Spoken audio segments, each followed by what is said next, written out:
Hello YouTube, j'espère que vous allez bien. On se retrouve dans une nouvelle vidéo en cette nouvelle semaine et comme tu l'as vu sur le titre, aujourd'hui, je vais t'emmener dans une journée avec moi dans tout ce que je mange sur un jour de repos. Actuellement, on est le mercredi 12 août, il est 6h15 et sur ce premier repas, c'est un repas où j'ai pas spécialement faim le matin. C'est là où je vais finalement avoir, je crois, le moins de calories sur la journée et on va se retrouver sur ce repas là avec 3 œufs entiers déjà pour commencer. Et au niveau des œufs, je te recommanderais toujours de les prendre plein air, d'essayer de les prendre avec un code 0 ou 1 dessus, juste parce que ça aura une meilleure qualité et pour des raisons aussi de bien-être animal, je te recommanderais toujours d'éviter de prendre les œufs qui viennent de poules élevées en cage parce que déjà d'un côté éthique c'est pas ouf et même d'un point de vue de la qualité ce sera jamais aussi bon. Là avec ce type d'œuf tu auras toujours une meilleure qualité que ce soit au niveau de tes lipides, au niveau de tes protéines. Quelle misère, quelle souffrance. En plus de ça, je vais avoir 50 grammes de pain. Donc là, c'est du pavé du Larzac. On le prend en grande surface, mais je trouve qu'il est vraiment super bon. Je vais également avoir une pêche. Je trouve que c'est un super fruit en été, un des meilleurs fruits d'été. Et pour finir, je vais avoir 4 galettes de riz et 40 grammes de confiture d'abricot. Donc là, c'est simplement pour également avoir un petit peu plus de glucides sur ce repas-là. Et on se retrouve avec 622 calories, 29 grammes de protéines, 17 grammes de lipides et 81 grammes de glucides. Voilà par rapport à ce premier repas. Je vais m'occuper maintenant de la préparation.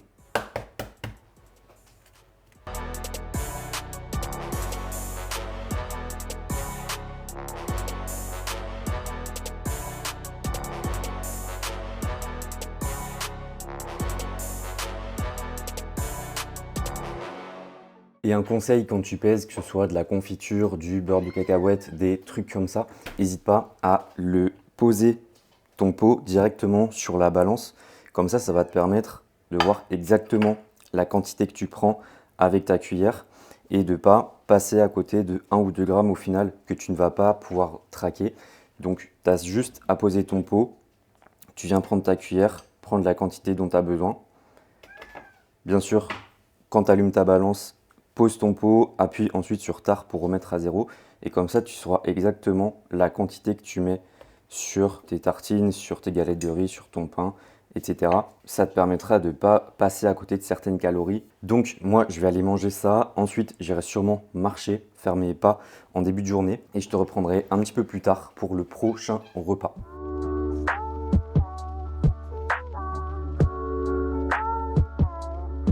On se retrouve pour le deuxième repas. Comme tu le sais, sur ce deuxième repas, je me fais à chaque fois une salade que je fais en meal prep, ce qui me permet vraiment de gagner énormément de temps, de la charge mentale là aussi.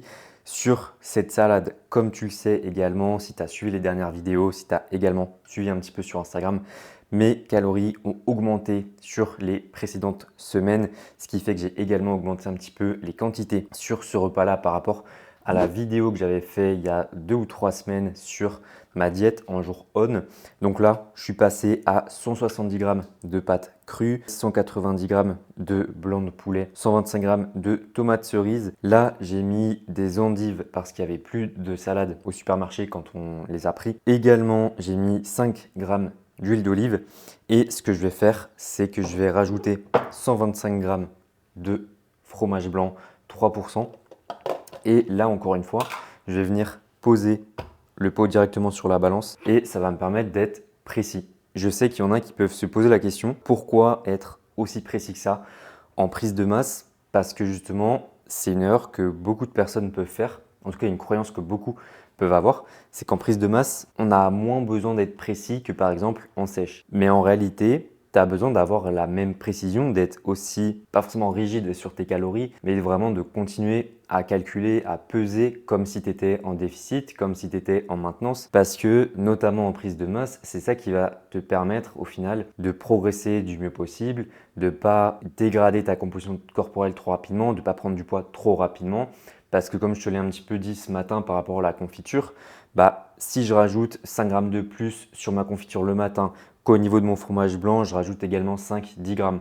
Au final, c'est des petites choses comme ça qui cumulées sur ta journée, sur ta semaine, au final, c'est ça qui peut te faire prendre sur ta semaine 300-400 grammes en plus de ce que tu aurais voulu et qui va te faire perdre des mois de prise de masse à l'arrivée parce que ton physique va se voiler, tu vas avoir envie de sécher, tu vas plus apprécier ton corps. Tu risques de perdre comme ça pas loin de 3, 4, 5, 6 mois de prise de masse qui t'aurait permis de construire encore plus de muscles, de progresser encore mieux. Donc c'est pour ça que peu importe que tu sois en sèche, en prise de masse, en recomposition corporelle, peu importe, reste le plus précis possible sur ce que tu manges, sur tes quantités, parce que c'est ça qui va te permettre de vraiment progresser du mieux possible, de bien faire les choses, de ne pas risquer de perdre de temps parce que ton poids va monter trop vite ou quoi que ce soit. Tout ce que tu contrôles pas, tu peux pas réellement avoir de contrôle justement dessus. Pèse vraiment tes aliments, pèse comme je te l'ai montré là avec la technique de la balance, comme ça tu seras ultra précis et tu risques pas de manger 50 ou je sais pas 100 calories de plus sur ta journée parce que comme je l'ai dit tout à l'heure, si tu cumules ça sur ta semaine, sur plusieurs semaines d'affilée, c'est là où au final tu perds vraiment du temps sur ta progression sans forcément même t'en rendre compte parce que tu auras l'impression de bien faire les choses alors qu'il y a des petits détails comme ça à côté desquels tu passes, qui peuvent vraiment avoir un impact après sur ta progression. On a augmenté les calories la semaine dernière, donc je te l'avais dit, on avait augmenté de 245 calories à la fois en jour d'entraînement et en jour de repos. Le poids a bien augmenté là cette semaine, j'ai pris 500 grammes, je suis actuellement à 74,5 kg, donc ça a été assez productif au final cette augmentation des calories. En plus, je me sens vraiment super bien au niveau de mes entraînements. Le physique également a bien évolué encore. De semaine en semaine, le physique est toujours mieux que la semaine d'avant.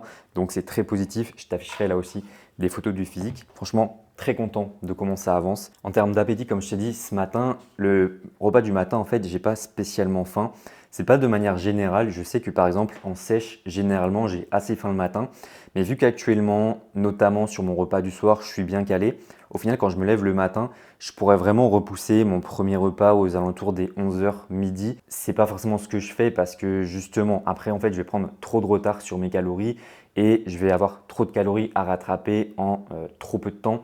Donc, c'est pas vraiment stratégique. C'est pour ça que c'est pas que je me force à manger le matin, mais j'essaie quand même de manger un truc le matin parce que sinon, je sais que ça serait trop compliqué. Là encore, aujourd'hui, j'ai à peine 3400 calories sur ma journée, mais je sais que plus on va avancer, plus les calories vont monter et plus ça va être compliqué justement de rattraper ces calories-là sur, par exemple, si j'ai mon premier repas vers midi, forcément que je vais devoir avoir tous mes repas condensés sur, je sais pas, 8 heures par exemple, si je me dis que je mange de midi jusqu'à 20 heures. Et là, aujourd'hui, je vais avoir 4 repas, donc ça pourrait encore passer, mais comme j'ai dit, si les calories augmentent, je vais me retrouver à un moment un petit peu bloqué là-dessus. Donc c'est pour ça je dirais pas que je me force à manger non plus le matin parce que j'arrive à manger, j'ai pas de problème où je me force et limite à en vomir.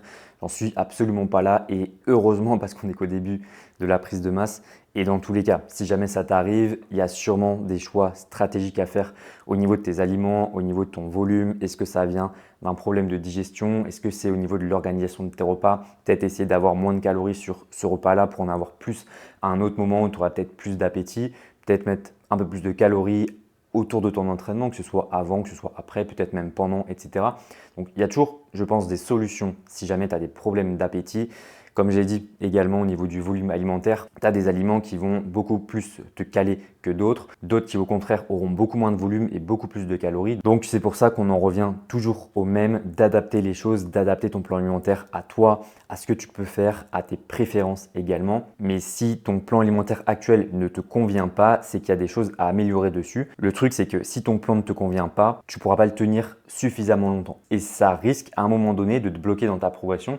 Donc c'est pour ça qu'il faut que tu aies un petit peu comme au niveau de l'entraînement, que tu aies des bases solides là-dessus, quelque chose qui te convient réellement, que tu peux tenir sur du moyen et du long terme, parce que c'est ça qui va te permettre d'avoir des résultats à l'arrivée. Donc juste pour finir, sur ce repas-là, je me retrouve avec 969 calories, 139 grammes de glucides, 71 grammes de protéines et 14 grammes de lipides. Ça, c'est toutes les semaines les mêmes quantités. Mis à part pour les pâtes où justement j'ai augmenté un petit peu par rapport à il y a 2-3 semaines où j'étais à 150 grammes, mais avec l'augmentation des calories, j'ai augmenté un petit peu les glucides ici. C'est également pour ça que ce matin, tu as vu que j'ai pris des galettes de riz, justement pour augmenter mes glucides, également avoir de la confiture pour pouvoir tartiner dessus. Parce que les galettes de riz, on va se l'avouer, ça n'a pas trop de goût, c'est un petit peu fade.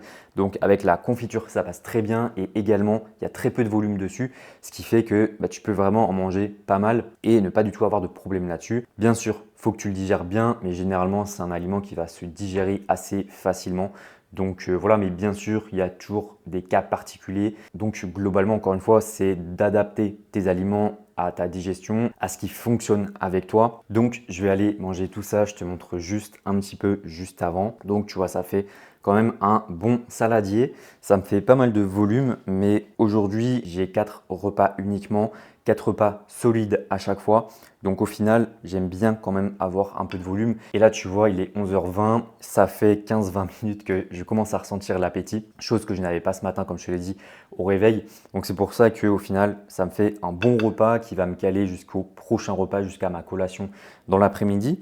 Donc je vais aller manger tout ça. Je me suis également trouvé une vidéo hier à regarder, une vidéo histoire. Là encore, tu sais peut-être que c'est un sujet qui m'intéresse pas mal au niveau des événements historiques, au niveau des guerres. C'est un sujet qu'on n'aborde pas du tout à l'école, je ne sais pas pourquoi. J'ai une petite idée, mais c'est sur le massacre des Vendéens après la Révolution française et je pense que ça explique beaucoup de problèmes qu'on a actuellement dans ce système politique-là. Mais je ne vais pas trop parler de politique parce que je m'y connais pas suffisamment, c'est pas non plus l'objectif de la chaîne.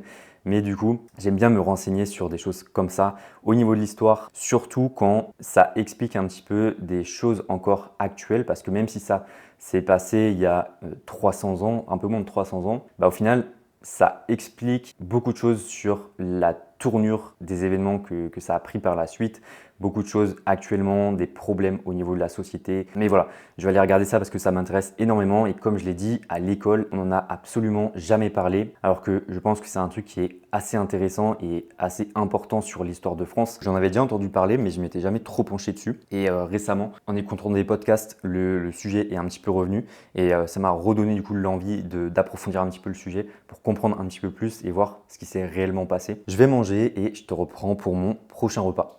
Et il nous raconte que l'armée française est arrivée un jour dans le village, a massacré à vue la population, c'est une boucherie, et les gens se souviennent que ce sont principalement les femmes, les enfants et les vieillards qui ont été exterminés. On tue les gens, non pas pour ce qu'ils ont fait, mais pour ce qu'ils sont. Vous dites que la République française, communauté de République, écrit une loi où c'est écrit extermination. Bon, troisième repas, on va se retrouver cette fois-ci pour la collation. Et qui dit collation dit bien sûr Ninja Creamy. Donc, au niveau de la composition, c'est exactement la même que la dernière fois, c'est-à-dire 240 ml de lait, 200 g de fromage blanc, 30 g de whey, 10 g de chocolat noir, 10 g également de noix de coco râpée. Et à côté de ça, je vais avoir une compote de 100 g, 3 galettes de riz et 45 g de confiture, ce qui nous fait 719 calories, 73 g de glucides, 49 g de protéines et 25 g de lipides. Ça va être une très bonne collation, comme tu t'en doutes, forcément quand il y a une Ninja Creamy, forcément quand il fait ces chaleurs-là, même si dans tous les cas, il n'y a pas de saison pour les glaces, qu'on soit en été quand il fait chaud, qu'on soit en hiver quand il fait froid. Une bonne glace, on dit jamais non, en tout cas personnellement. Donc je la fais un petit peu décongeler 3-4 minutes avant de la mettre dans la machine. Et ça va me permettre d'avoir une petite réflexion avec toi parce que je m'en suis vraiment rendu compte sur les dernières années et surtout plus j'avance dans ma pratique et plus je m'en rends compte et même avec mes clients également, c'est que tes jours de repos, tu dois vraiment les savourer parce que à une époque, en tout cas à mes débuts en musculation, mes premières années, je m'entraînais tous les jours. J'avais 6 séances de muscu par semaine et à côté de ça, je faisais pas mal de courses à pied. Et en gros, ça faisait 2 entraînements toutes les semaines, quoi qu'il arrive. Et 3, c'était si jamais il y avait des compétitions le week-end. Donc dans tous les cas, j'avais au moins 6 séances de muscu et 2 entraînements de course à pied parce que je me disais, plus je vais m'entraîner et plus je vais progresser. Et surtout, à cette époque-là, j'avais vraiment l'objectif d'être le plus sec possible. C'était vraiment mon objectif, quoi. Je voulais avoir les abdos tracés, prendre du muscle également. Sauf que je galérais là-dessus parce que justement, je faisais pas les bonnes choses et en plus, j'avais énormément de volume sur ma semaine, volume d'entraînement au-delà de la muscu, comme je te l'ai dit avec la course à pied, ce qui faisait que je ne récupérais en fait jamais. Et c'est là où je voulais en venir, c'est que vu que je faisais énormément de sport dans ma semaine parce que j'avais mes séances de muscu, j'avais ma course à pied et j'avais également le sport qu'on faisait au lycée à l'époque. Donc forcément que j'avais énormément de dépenses dans la semaine. Et en fait, je ne récupérais jamais. Ce qui faisait que sur mes entraînements, en fait, j'étais absolument pas productif. J'avais l'impression, oui, que j'étais productif parce que je sentais mes muscles brûler, je transpirais dans mes séances. Au niveau de mes charges, je voyais que ça augmentait. Mais en fait, je m'entraînais pas du tout comme il fallait. J'avais une récupération. En tout cas, je ne m'en rendais pas compte sur le moment, mais vraiment, en fait, je ne pouvais pas accumuler autant de volume et progresser, avoir le temps de récupérer parce que, en fait, tes gains musculaires, ils vont se faire sur ta phase de récupération. Et si, en fait, tu ne récupères jamais, en fait, tes muscles ne vont jamais s'adapter. Donc, c'est pour ça que tu dois vraiment profiter de tes jours off, profiter de ces moments-là pour te reposer. Et bien sûr, on pense souvent à la récupération physique, mais la récupération mentale et la récupération nerveuse, c'est d'autant plus important. Ça, c'est tout aussi important. Il n'y a pas un truc qui va être plus important que l'autre, mais ça va énormément jouer aussi sur ton envie à la salle, sur ta motivation, sur ton envie de performer, sur ta capacité à vraiment t'approcher au maximum de l'échec. Et c'est ça en fait qui va rendre tes entraînements vraiment productifs, qui va vraiment te faire progresser. Le truc, c'est que si en fait tu n'as jamais de temps off où tu peux vraiment récupérer, tu ne pourras pas progresser aussi bien que tu pourrais, et c'est à peine si tu vas vraiment progresser d'ailleurs. Donc profite de tes jours off. C'est pour ça que personnellement, je trouve que au-delà de 5 séances par semaine, si tu t'entraînes vraiment dur, ça va être très compliqué. Surtout si ces 5 séances, tu les fais sur une semaine classique de 7 jours. Et si tu n'as que un jour de repos, voire pas de jour de repos du tout, en fait, tu pourras jamais récupérer aussi bien que ce que tu pourrais.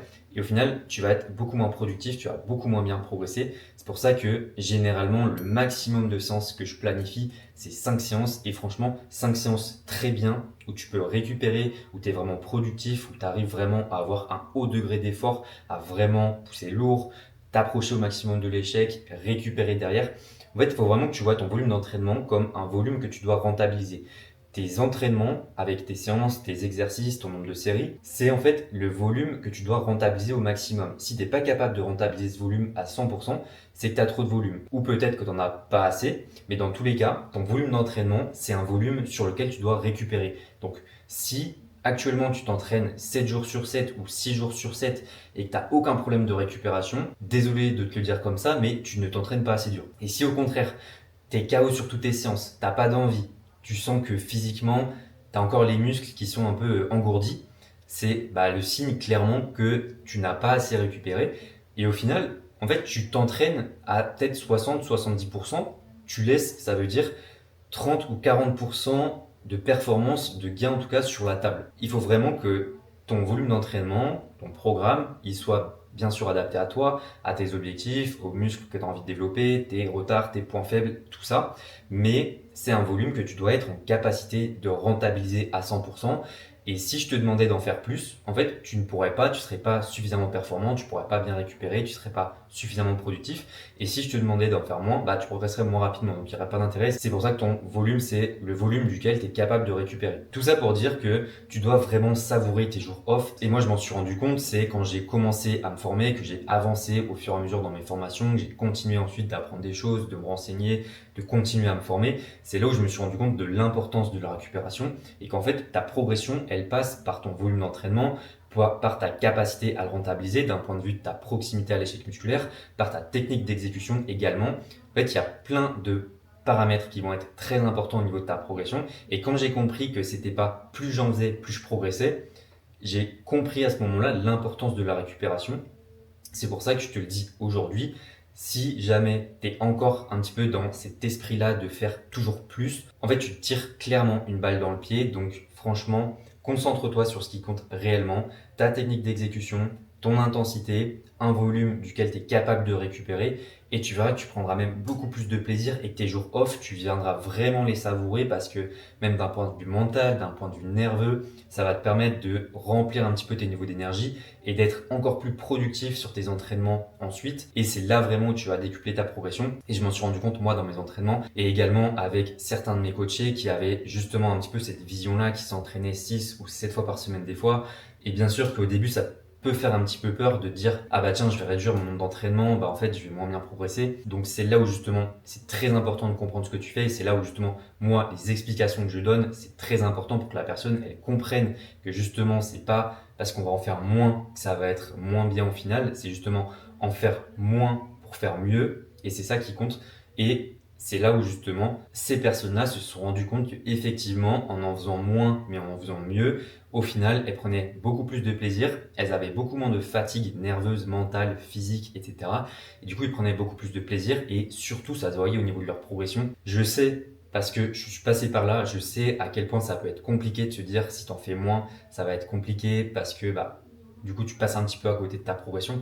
Au contraire, tu vas voir que ça va faire tout l'effet inverse. Je viens de me rendre compte que j'ai pas mis le micro, donc j'espère qu'au niveau du son, ça ira. Je pense que oui, ce sera peut-être juste un petit peu moins agréable, mais voilà, j'ai oublié de mettre le micro. Tant pis. Donc, la glace, elle a pu décongeler un petit peu. Donc là, j'ai testé avec une nouvelle whey. C'est une whey Choco Monkey que j'ai pris parce que ça va bien s'allier avec la crème de riz que j'ai le matin. Mais j'ai pas encore testé ce que ça donnait dans la glace, mais je me fais pas trop de doute sur le fait que ça va être très très bon parce qu'une glace c'est toujours très très bon. Donc maintenant, je m'occupe de tout ça et je te reprendrai juste après pour te montrer. Je te reprends juste parce que je pense que je vais te montrer en gros la préparation de la Ninja Creamy pour que tu vois à quel point c'est simple, à quel point c'est rapide. Donc simplement, tu prends ton petit pot, tu prends bien sûr ta balance et comme je t'ai dit au niveau de la base, ça va être... En tout cas, moi, ce que je fais, c'est que dans un premier temps, ici, je mets 200 ml de lait. Je la mets une première fois dans la machine et c'est une fois que le premier programme est terminé qu'à ce moment-là, je rajoute les 40 ml de lait restant pour que ça fasse simplement une texture un petit peu plus crémeuse. 200 g également de fromage blanc. Et là, tu vois, c'est le moment où tu vas m'insulter dans les commentaires parce que j'ai absolument pas fait comme j'avais dit tout à l'heure. Mais ce que je fais, c'est que je vais pas lécher la cuillère comme ça. J'aurai pas le petit gramme supplémentaire de fromage blanc, même si là je chipote un petit peu, c'est pas ça qui va faire une énorme différence, mais on montre l'exemple. Et pour terminer, 30 grammes de whey. Donc là tu mets le goût que tu veux. Dernière étape, tu viens mélanger tout ça. Et ensuite, tu viens mettre ça au congélateur pendant 24 heures et ta glace est prête. Et si tu veux voir au niveau ensuite du rendu final, suivant le topping, voilà ce que ça donne. Ça fait une super glace en termes de texture également.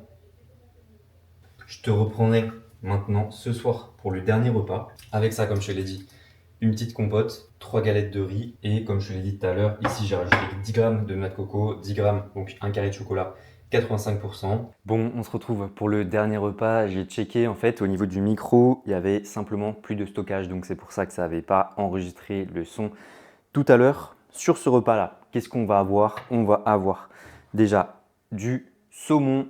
J'ai 212 grammes de saumon ce soir. Avec ça, je vais avoir 200 grammes, je crois, de riz. Ouais, 200 grammes, c'est ça, exactement. 200 grammes de riz thaï. Donc, moi, je trouve que, enfin, moi, je préfère en tout cas le riz thaï parce qu'en fait, il est beaucoup plus compact. Et quand tu as des grosses quantités à manger, je trouve que c'est beaucoup plus simple à manger que du riz basmati, par exemple, qui va vraiment s'égrener. Je sais qu'il y a deux teams un petit peu là-dessus, des personnes qui vont préférer le riz basmati parce que, je sais pas, ils auront plus de facilité à le manger. Moi, je trouve que le riz thaï, ça fait en fait des boules, c'est plus collant. Donc voilà, après je peux comprendre que pour certaines personnes, du coup, ça peut avoir un effet plus volumineux, être encore plus compliqué à manger. Moi, au contraire, je trouve que c'est plus simple à manger, plus facile. Donc, je vais avoir ça. Et également 150 grammes d'épinards. Donc, au niveau de mon saumon, je vais le mettre tout simplement au air fryer.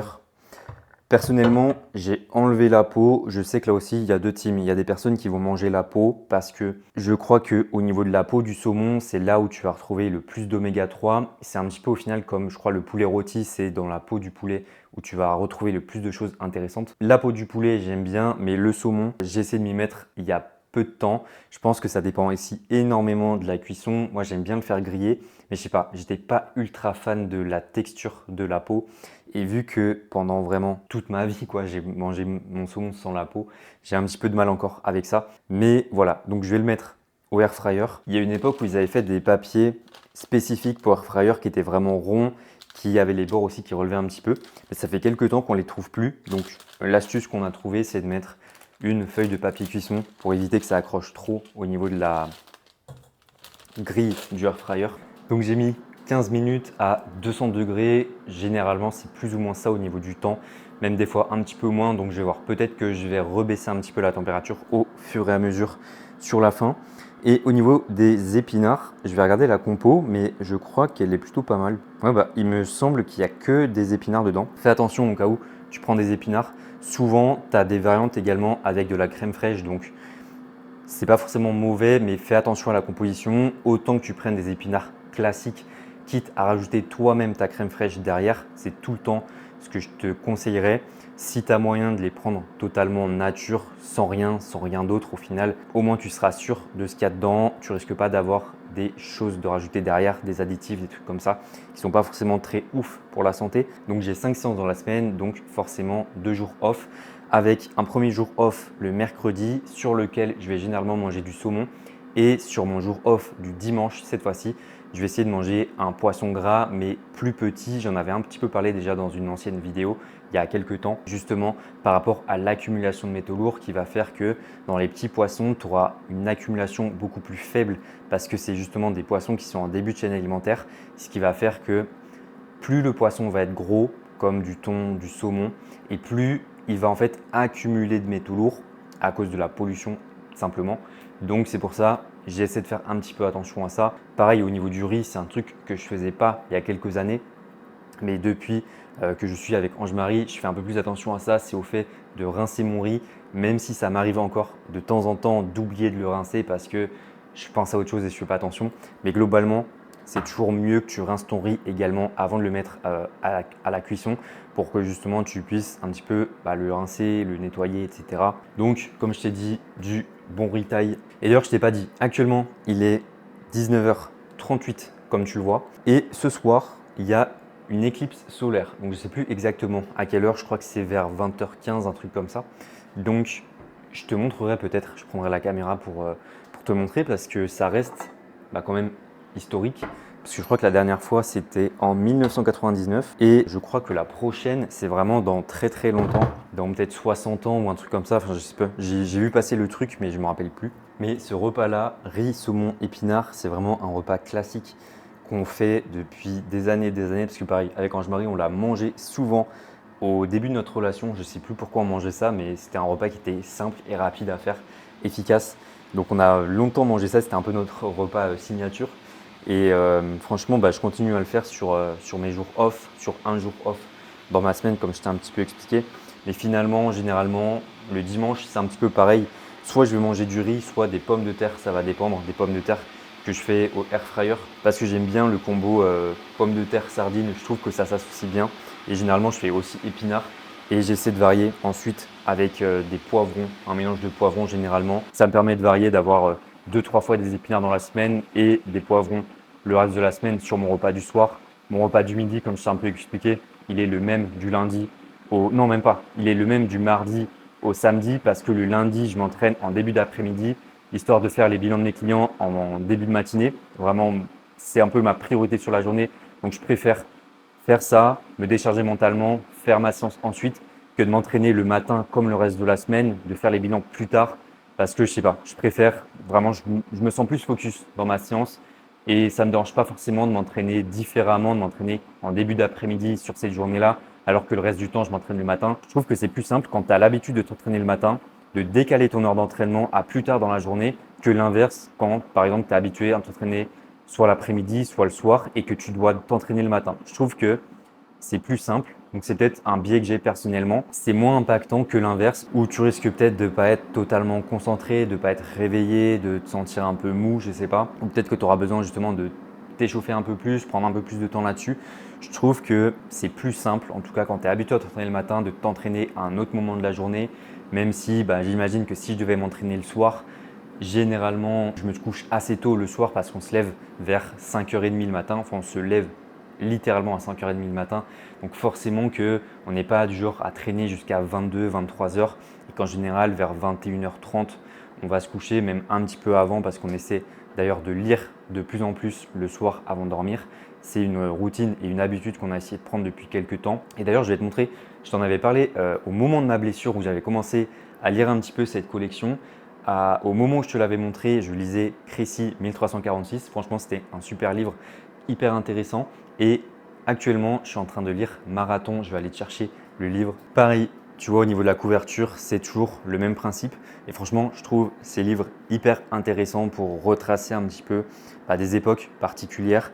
Là, la bataille de Marathon, je pense que tout le monde a déjà entendu le nom. Mais en fait, c'est un peu comme si tu sais un peu de quoi ça parle sans trop savoir de quoi ça parle. Et je trouve que c'est super intéressant du coup de lire ce genre de livre où vraiment tu as une personne qui a retracé tous les écrits de tout ce que ça raconte, de tout ce qui s'est passé et la vérité. Parce que c'est pareil, on entend des fois plein de choses. Il y a des personnes qui vont raconter une chose, d'autres personnes qui vont raconter une autre chose, même parmi les historiens eux-mêmes.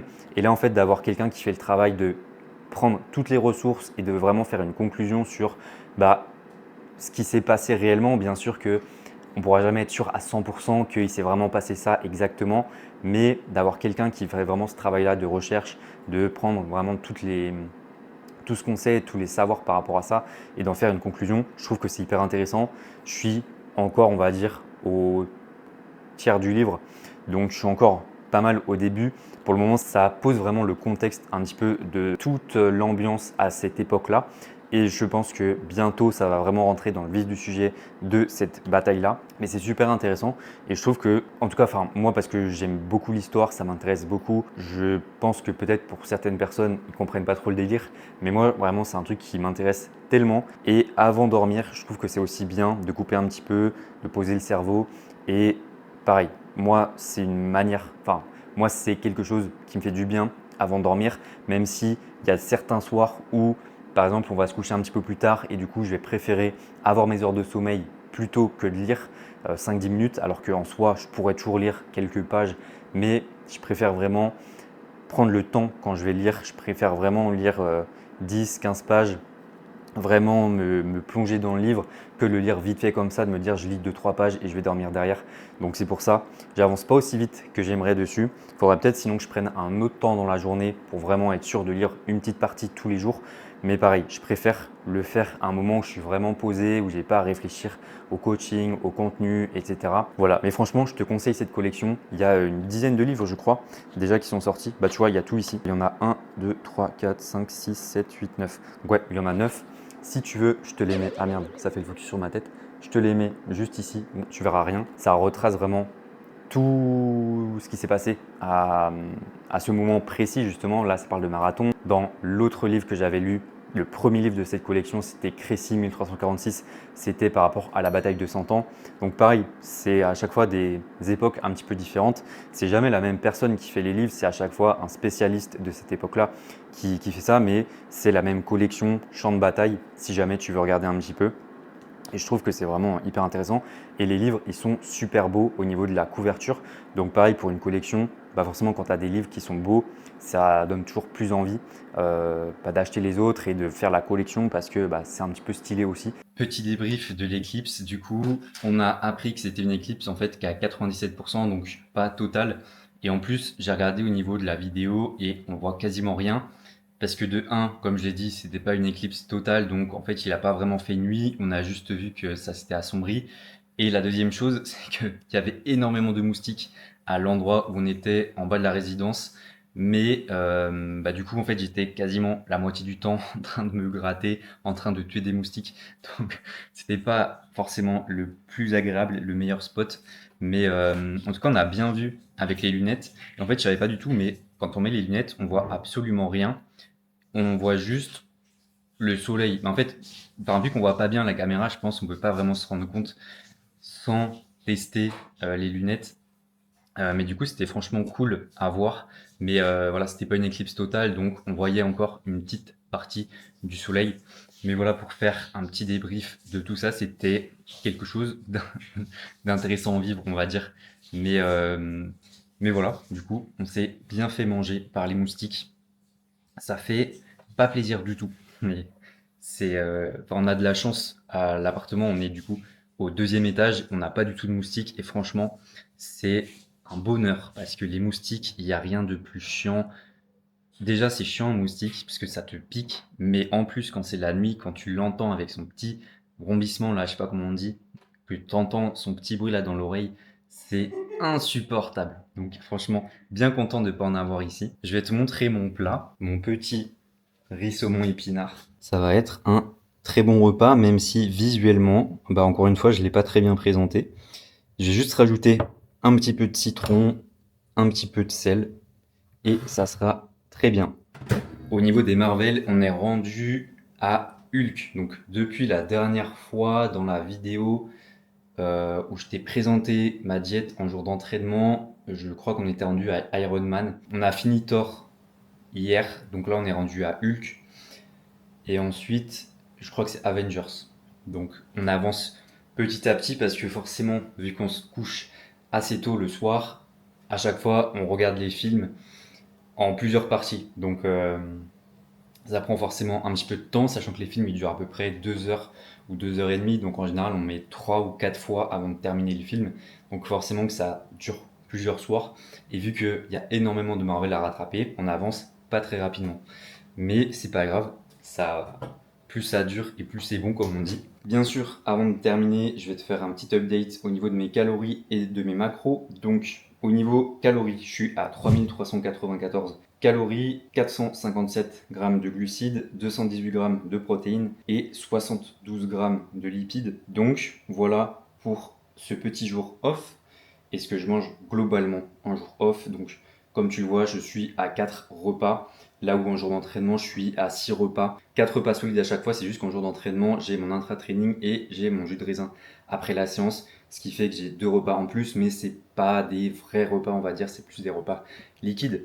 Donc voilà, par rapport à tout ça. Maintenant, il va être temps de clôturer cette vidéo, donc j'espère qu'elle t'a plu. Si c'est le cas, n'hésite pas à la liker, à t'abonner. Si jamais tu as des conseils, tu as des questions, quoi que ce soit, n'hésite pas dans les commentaires, c'est toujours un plaisir de les lire. Maintenant, je te souhaite une bonne journée, une bonne soirée en fonction et je te dis à très vite. Et t'arrives à filmer? Tu crois que tu vas voir quelque Je chose? sais pas du tout. Ça sera la surprise. Aïe. Sur la tête.